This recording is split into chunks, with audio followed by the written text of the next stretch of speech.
Hello, I'm going to properly demonstrate how to wash your hands today. So the first things first, you want to ensure that any sleeves that you have are pulled up, and you want to remove any jewelry, any watches, anything that can come off your hands.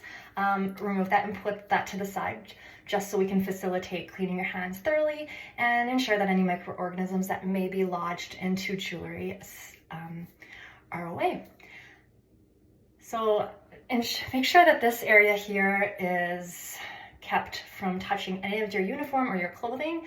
Again, microorganisms may be transmitted from the sink to your uniform at any time. So the first thing we'll do is check the water flow and the temperature. So you just want to turn on the tap and adjust the water flow to a moderate flow at a warm temperature. And the moderate flow will prevent microorganisms from spreading by any splashing.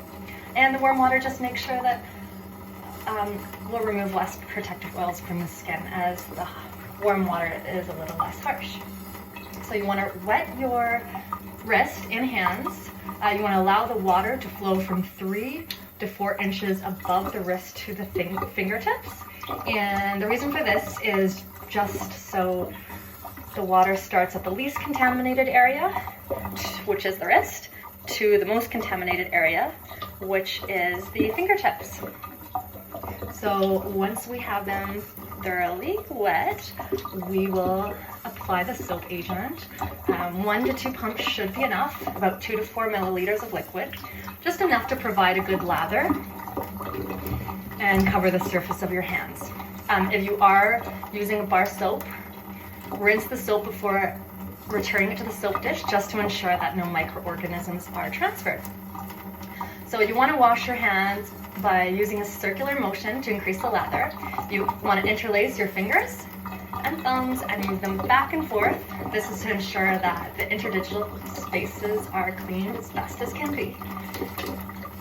And you want to grab your thumbs to wash and repeat on the other side. And then again, start at the wrists, in the fingertips. You do not want to touch the sink at any time. If the sink is touched, please repeat and start the hand washing from the beginning. This is just to prevent any microorganisms being picked up from the sink. A good way to also get the tips of your fingers is to apply a circular motion in your palm, and that will clean under your nail bed, which can also get quite dirty. Now with your fingertips down, again, just to ensure that the water is going from least contaminated to most contaminated, you want to start 3 to 4 inches, again, above your wrist. And start with one wrist and rotate, just to ensure that all of the water flows from the unlathered area of the wrist to the fingertips. Most hand washing should take about 15 to 30 seconds, and you always want to start your shift by washing with your hands. So once all of the soap is off, we will use a clean paper towel to thoroughly dry our hands from wrist to fingertips. Look at that. And because hands are more contaminated than the forearms, you just want to start by drying at the top. Also, we'll just pat dry.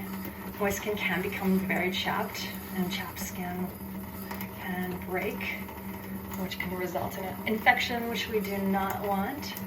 So once you're done, you want to turn off the tap with the paper towel. And when the paper towel is finished, we can throw that into an appropriate waste bin. Thank you for your time today. Please ask any questions if you have any.